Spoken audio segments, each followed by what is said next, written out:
At Innovative Air Technologies, we started to deal with the same issues our industry was having: vendor delays, labor shortages, and other various COVID disruptions. Lead times started skyrocketing. We refused to be like our competitors and pass these excuses on to our customers. Our response was to have some fun and be creative, which are two of our core values.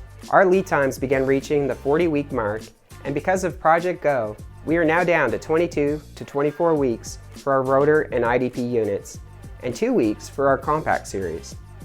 We were able to achieve 97% of our internal goals, and 80% of our units were built and ready to ship. Project Go was a great success and further displayed our abilities to adapt to any challenge. Contact Innovative Air Technologies, where enriching people's lives is our vision.